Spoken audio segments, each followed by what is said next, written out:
Hi guys, this is Dancing Pillow Mama. Late upload lang to guys. Pinagdugtong-dugtong ko na lang. Kasi wala na akong gala. Kaya late upload. 5, 4, 3, 2, 1.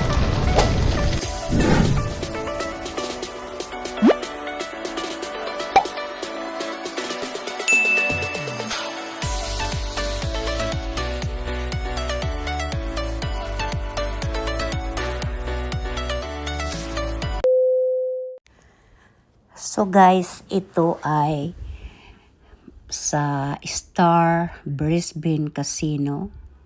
Birthday ng kaibigan ko yan, no? Taga North of Queensland yan siya.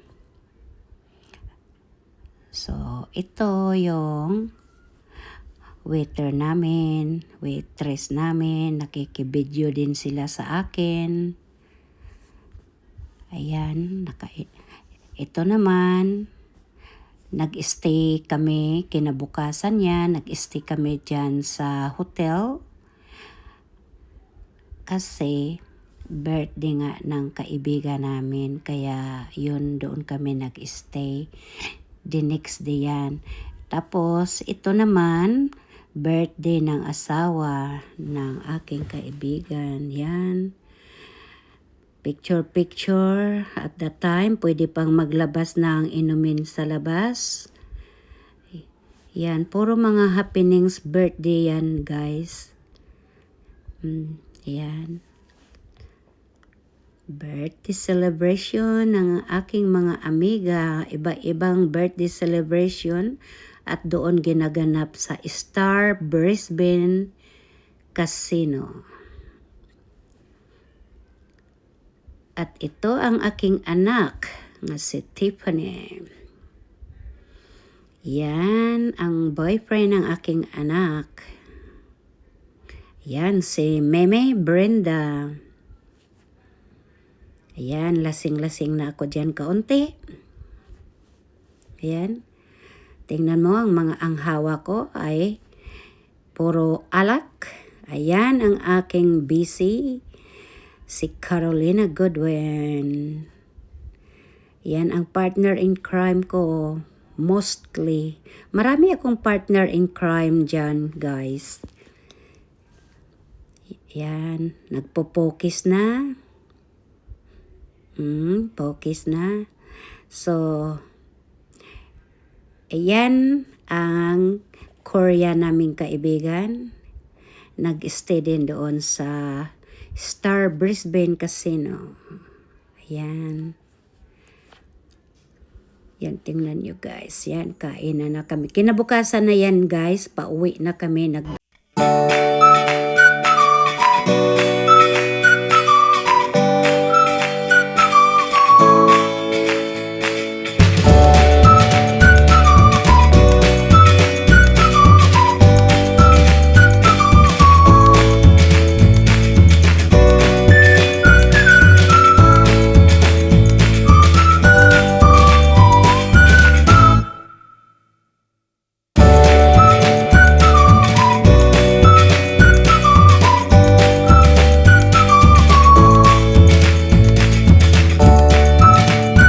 Susubukan ng mga OFW.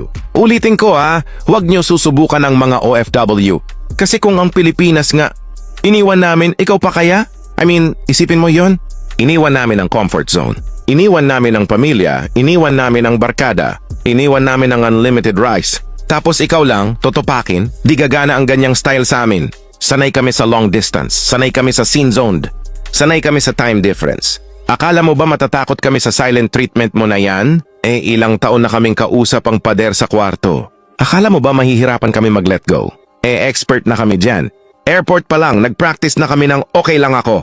Tapos pagdating sa eroplano, pasimpleng iyak sa window seat. Strong kami.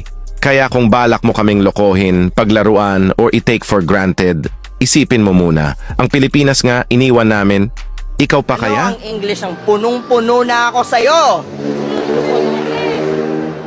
I'm fully charged for you!